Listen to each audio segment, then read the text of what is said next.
নেতৃত্ব দেবেন না মহেন্দ্র সিং ধোনি, বদলে গেল আইপিএলে চেন্নাইয়ের নেতা।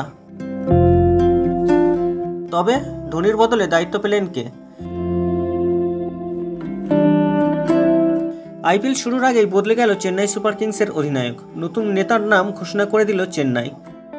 মহেন্দ্র সিং ধোনি এবার আর অধিনায়ক থাকছেন না। আইপিএলে যে ধোনি আর বেশি দিন অধিনায়কত্ব করতে চান না তা বোঝা গিয়েছিল অনেকদিন আগেই।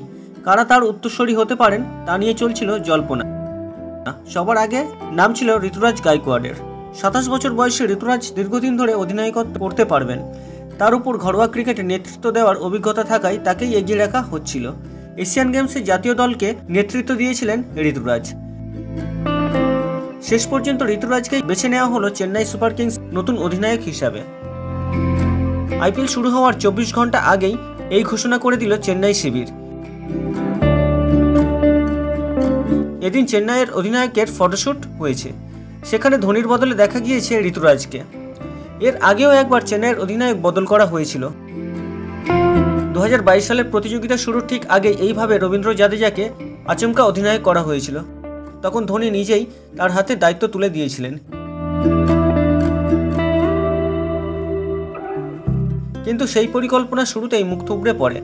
জাদেজার অধীনে চেন্নাই একের পর এক ম্যাচ হারতে থাকে। মাত্র 8টি ম্যাচের পরেই জাদেজাকে সরিয়ে আবার দায়িত্বে ফেরেন মহেন্দ্র সিং ধোনি, কিন্তু দলকে বিপদ থেকে উদ্ধার করতে পারেননি। চেন্নাই পয়েন্ট তালিকায় 9 নম্বরে শেষ করে সেই বছর।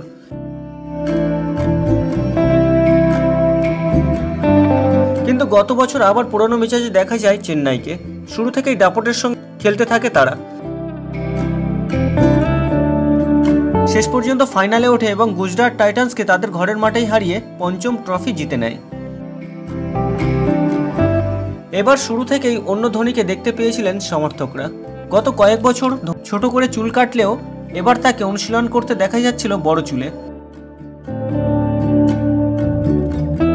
সমর্থকদের মনে ফিরে এসেছিল 2007-2011 বিশ্বকাপের স্মৃতি। বড় চুলের ধোনিকে ঘিরে যে নস্টালজিয়া, সেটা ফিরে এসেছিল সমর্থকদের মনে। ধোনি এবার অধিনায়কত্ব ছেড়ে দেওয়ায় সেটি আর সম্ভব হলো না। পাশাপাশি আরও একটি প্রশ্ন উঠেছে, যদি এই মরশুমে ঋতুরাজ সাফল্য পান তাহলে এটাই কি ধোনির শেষ মরশুম? নিজের উত্তরসূরি বেছে নিয়েই কি বুটজুতো তুলে রাখবেন তিনি? উত্তর পেতে অপেক্ষা করতে হবে আরও মাস দুয়েক।